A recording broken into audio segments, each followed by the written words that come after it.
After establishing trading posts along the coast of Senegal in 1624, by 1961, 14 countries in Africa were under French rule. But more than 50 years after granting its colonial empire independence, Paris still has a large presence across the continent. French economic influence is still felt by many African treasuries, and French military troops have been involved in conflicts throughout the continent. And this despite statements by both President Francois Hollande and his predecessor Nicholas Sarkozy declaring the era of Francafrique officially over.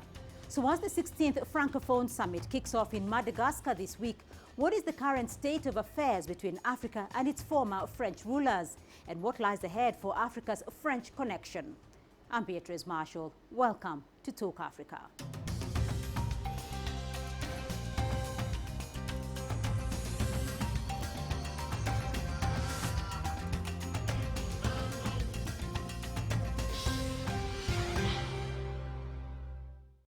Now, the annual summit of the International Organization of La Francophonie begins today in Madagascar's capital, Antananarivo, where talks will likely focus on security and development, as well as youth empowerment in French-speaking countries. But with the summit being held on African soil once again, it has highlighted the relationship between France and its former African colonies. CCTV's Robert Nagila is in Antananarivo, where he filed this report.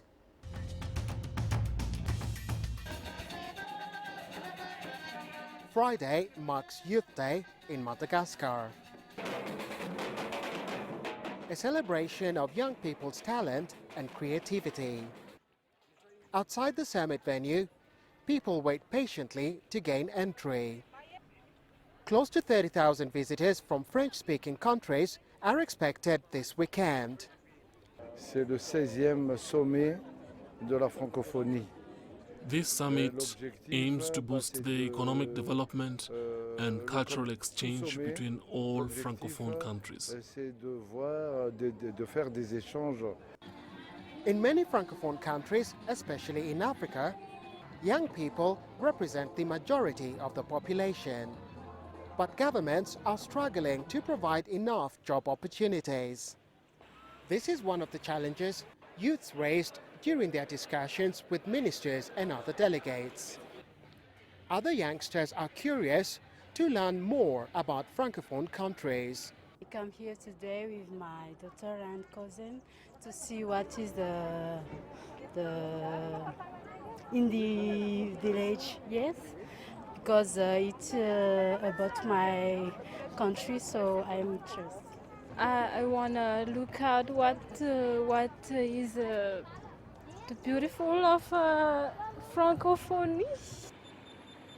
Later in the day, Madagascar's president arrived to inspect the summit venue before heading off to the airport to receive arriving dignitaries. Around 60 heads of state will gather here for the official opening ceremony. From there, it will be a busy 48 hours as delegates adopt several resolutions and the leadership of the organization is passed from Senegal to Madagascar. Robert Nagila, CCTV, Antananarivo, Madagascar. And now to offer some analysis into Africa's French connection, I have expert guests standing by in Paris. Professor Joaf Toka, he's a professor of international affairs of the American Graduate School. In London, Paul Melly, an associate fellow in the Africa program at Chatham House. And with me in Nairobi, Hans de Marie Hengup. He's the Central Africa analyst at the International Crisis Group. To you all, thank you very much for joining us on Talk Africa. Paul Melly in London, I'll start off with you there. Now, France's relationship with Africa has been a long and complex one, even after independence. And in fact, two French presidents have declared recently that the era of Francafrique is over. What is the current relationship, though, between France and her former colonies in Africa? Well, it's rather different from what it used to be 2 or 3 decades ago, when the phrase Francafrique was really coined to describe the connections of vested interests between the French political elite and African leaders. Now it's a much more normalized process. It's going much more through normal intergovernment relations. There are still personal connections because a lot of the leaders in Francophone Africa studied in France, for example, so they often know people individually at the top of French politics. but it's a more formal process, and there's been an effort under President Hollande to really focus on making Africa much more of an equal partner in deciding how the relationship should go forward. So, for example, he consulted African governments before intervening in Mali, and that's something that perhaps French governments would not have done 2 or 3 decades before. But still the connection remains very close, and of course there are many Africans in France. Professor Toka, is that your view as well? The connection is still quite strong between France and African colonies. Yeah, the connection is strong in terms of overall mentality, let's put it, because this is the kind of discourse you hear within the French political class and within most political classes and elites over Africa. However, I would introduce some kind of nuance regarding the recent years, and I would describe those recent years in comparison to previous periods in a way which would be more hesitant and would be characterized by some kind of hesitation on the French side, and perhaps we'll be speaking about some kind of a transitional period, which is to say that on one hand, if we go back, say, 2 to 4, 5 years, we have stronger French intervention in Africa in terms of military presence, and I'm referring, of course, the fight against different organizations in Mali, in Central African Republic, right. etc. But on the other hand, as the international agenda is, which is being perceived by French prison, goes well beyond Africa, and there are so many problems on European soil, and you add up to that the fact that France is going through a harsh economic and social and political crisis that in a way had distanced African concerns from Parisian prism. So I wonder what's going to be happening now over the coming year, in which, as you know, there are French presidential elections in about 6 months. There's going to be a new president, most probably. I may be right in saying that some hesitation and some transitional elements are there into the picture. Hans-Marie Dengup, you have been monitoring this, though, from Africa. What are your sentiments? Is there a transition in the relationship? What are your sentiments on this? I do tend to agree with all the argumentation and the development of Paul Meili. So that means, of course, things have not been tough in the intervention of France in Africa, precisely in Francophone Africa, nowadays compared to the decades of the 60s, 70s, or 80s. But we still see a kind of colonial mentalism, both from France and African elites, and even within a part of African grassroots. I will just take a couple of examples. When looking, for example, at the security and military point, of course, there is no longer today operations such as Operation Barracuda in Central African Republic or Operation Turquoise in Rwanda. Right. But the operations, the involvement of French helicopters and French troops during the post-electoral violence in Côte d'Ivoire, who have sacked Gbagbo, is very recent, and we cannot ignore that fact. We cannot ignore also the fact that when discussing with Gabon elite, when discussing with Gabon grassroots and the civil society association, I was quite marked and struck by the fact that many of them were attending a kind of word from Paris that will decide who between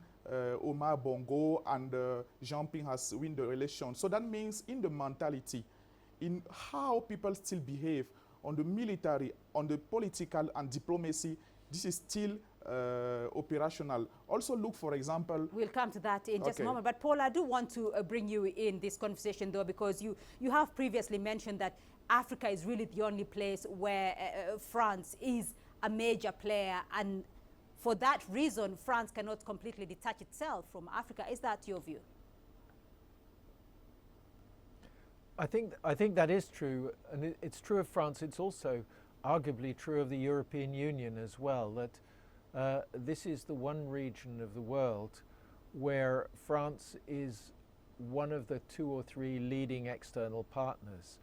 And because policy in the European Union is so important to France, and the instruments, the institutions of the EU are so important to the French government, that also, it links very closely to French policy with the EU. And in a sense, we're in a curious position at the moment where basically the biggest development donor to sub-Saharan Africa, particularly to West Africa, is the European Union, and the key military partner for sub-Saharan Africa in the West, particularly in the Sahel, is France. The French aid budget has actually shrunk over the last decade or so, particularly under Mr. Sarkozy's presidency, and France doesn't yet feel it has the financial means to rebuild an aid budget which used to be much larger in real terms. Right.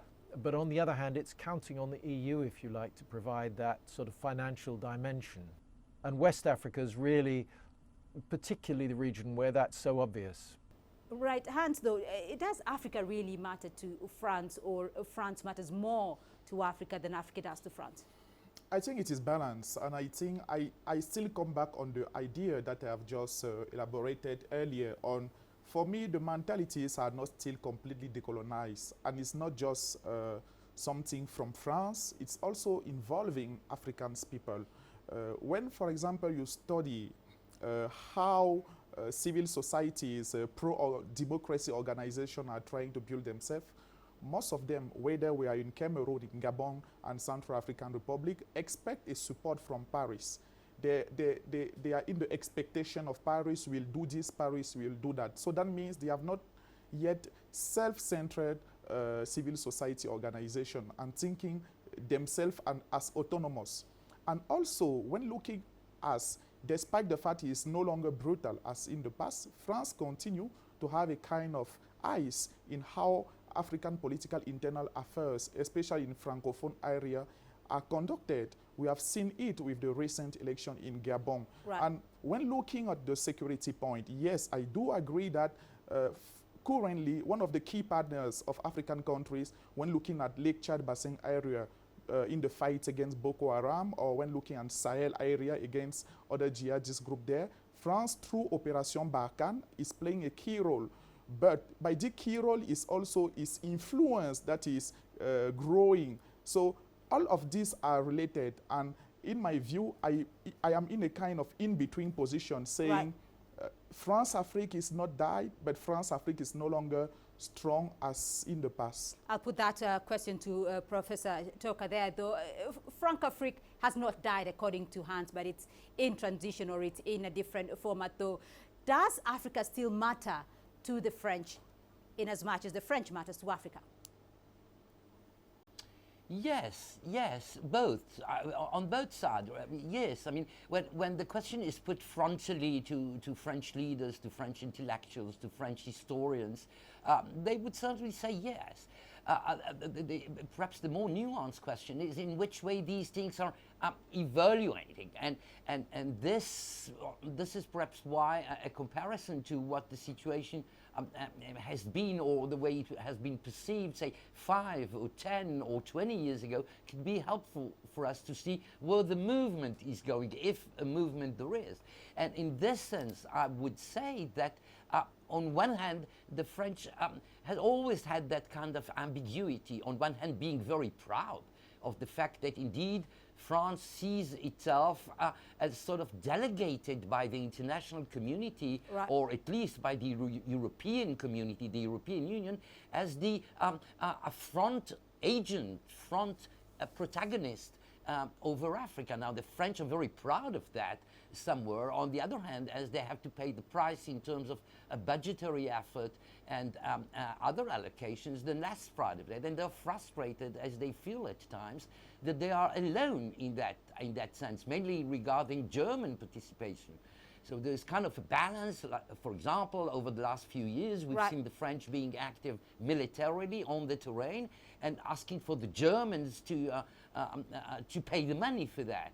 And then comes the United States, of course, which also sees France in a way as, in a way, being delegated in terms of surveillance of African affairs. So you see there are some elements which indeed go back to colonial lexic, colonial vocabulary, although of course do not take the form of colonial reality the way we have known it way back in the 20th century.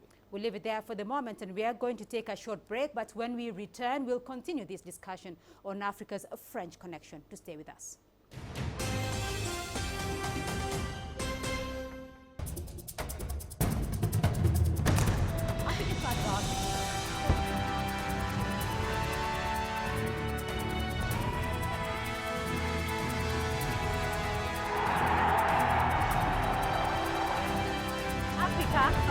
Africa is not one story. Africa is not one story.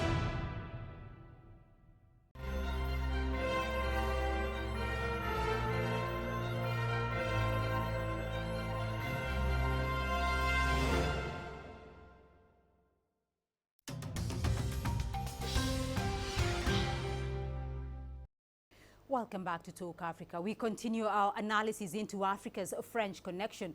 I still have my guests standing by. Geoff Toka, Professor of International Affairs at the American Graduate School in Paris.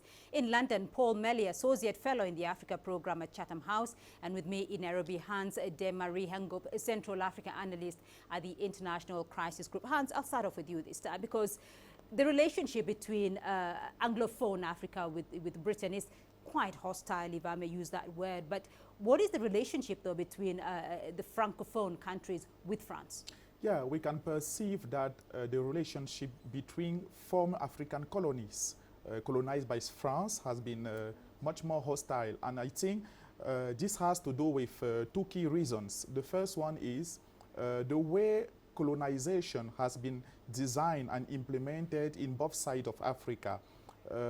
In the Anglophone side, in most of the country, there was a kind of indirect rule form of government used by the UK to colonize and to administrate the colonies. It was not the case in the Francophone. So the Francophone African countries' colonies were directly perceive and feel the domination of the French people as they were there physically in all the administrative position within the country. The second thing, it has to do also with the fact that when just looking, we see among the different Africas, Anglophone Africas or Anglophone speaking countries of Africa seem to be, economically be much more well than Francophone Africas who are like poorest than the Anglophone one. And this is creating a kind of perception within the Francophone that maybe if you have been colonized by the British, we will certainly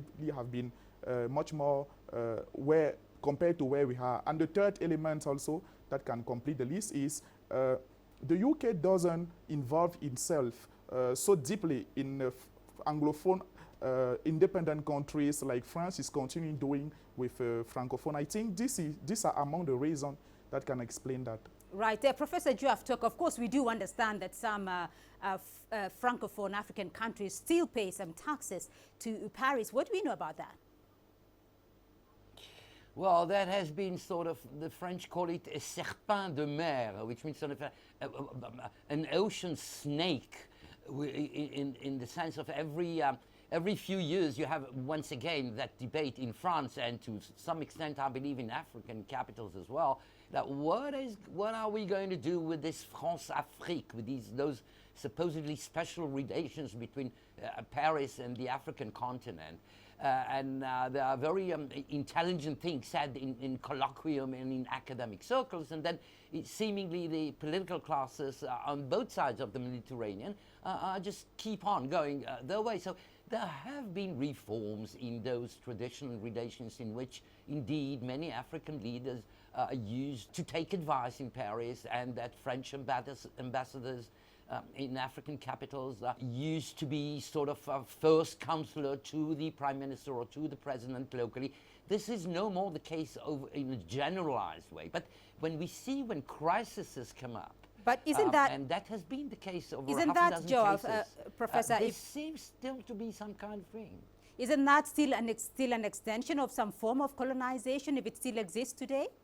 The French, of course, wouldn't say that, but if you look at it objectively and you compare it to the way, say, European or other major Western powers deal with their ex-colonies, you may say that indeed, yes. this is in a way more emphasized and more prominent than, say, the relations London may have with some of its ex-colonies. I think that on a comparative scale, yes, you may say that the French are number one on this chart in terms of maintaining and insisting and believing that indeed something special do between them and the ex-colonies. Right, there is still that special relationship with the ex-colonies.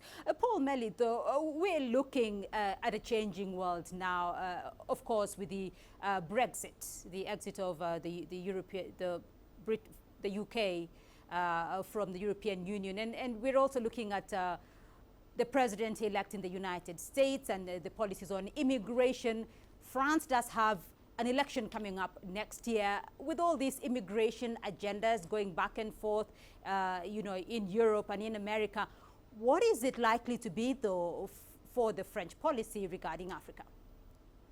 Well, obviously, ultimately, it depends on the outcome of the election, because if Madame Le Pen was to get elected, it would be similar to the election of Donald Trump in the sense that all bets about the future of French policy would be off.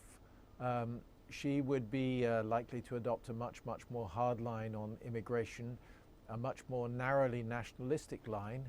But there's an aspect of the Front National policies which is about maintaining sort of France's big name, if you like. And for those reasons, she might actually remain quite friendly with some African countries, particularly ones that were regarded as old allies and partners. But it would be a very different, I think, agenda if either Mr. Fillon or Mr. Juppé is elected, or else if, although it doesn't look very likely at the moment, President Hollande or another socialist is the president after the election, because they are much more in the mainstream of the way French policy has been steered in the last 15 or 20 years, which is to try and align French policy with that of the European Union. So the relationship with Africa remains very close, but it's also trying to normalize it a bit. And I think we shouldn't forget that Mr. Juppé, for example, was one of the early instigators of the process of reforming French Africa policy back in the 1990s. Right. And that later France, together with Britain, co-wrote the decision to insert political governance, democracy conditions into European Union policy on Africa. So a lot will depend on the outcome of the French election. But unless Madame Le Pen wins, if any of the other candidates that one could imagine is elected president, probably the policy will continue pretty much as it is now. That's to say, a very close relationship with West Africa, where there's an understanding on governance, and a more difficult one with Central Africa. Professor Joaf Toka, do you have a view on that, though, regarding the issue of immigration and likely French policy going forward? I would imagine that whoever is elected or re-elected in the most improbable situation in which Mr. Hollande would be once again president, which is really very low on probability, whoever is going to be, in terms of immigration policies, these are going to be tightened. These are going to be tightened because of whatever is happening within the French political sphere and in the context of the overall European political sphere. And this is certainly the most important single issue when we come to examine European or French overall migration and immigration policies. Don't forget that over the last 3 years, the problem is immigration towards Europe from Africa as well as from other places, but mainly from other places, maybe the Middle East and Eastern Asia. So through European eyes, through European prism, the relative importance, significance of immigration from Africa has lowered down in terms of priorities. And I believe that this will go on, whoever is going to be the next president of France, and whatever is going to happen on other regarding other dimensions of relations between France and the African continent. Right. Hans, I'll come to you and get a final comment from everybody there, because France is no longer the only player on the continent in Africa, particularly for Francophone Africa. There are other emerging powers like China. Yeah. What impact is this having on French policy on the continent? And does France really still have a role to play in Africa?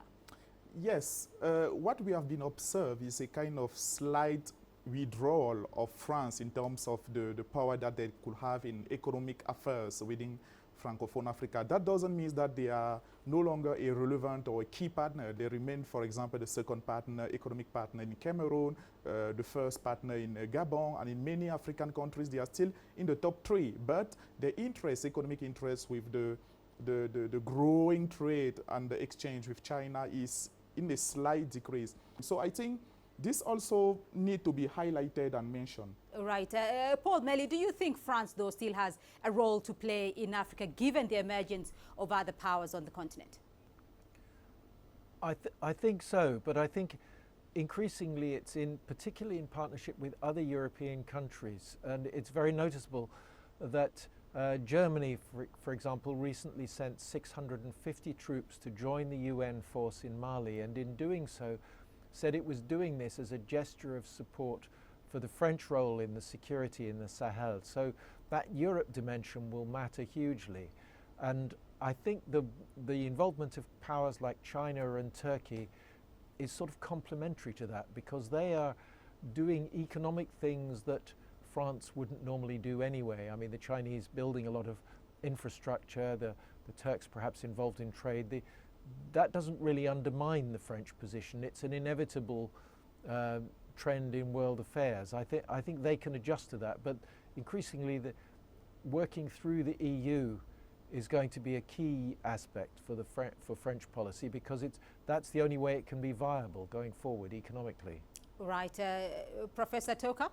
Yes, because, you know, if you look over a 20-year period, you see that overall French commerce with the African continent has dropped dramatically. I believe that in the medium range, actually, whoever is president in France and whatever other major developments will take place in terms of immigration and overall international agenda, something will happen also on the trade growth scene, because the French start to understand. They're always somehow slower to understand that than other world powers such as Britain or China or the United States. But growth is all over the place in Africa, and the French start to understand it and start to translate that in concrete terms. I believe that regardless of security problems and pure political problems of the continent in the coming future, the French would be more sensitive and perhaps more efficient in terms of translating those growth opportunities for mutual benefit.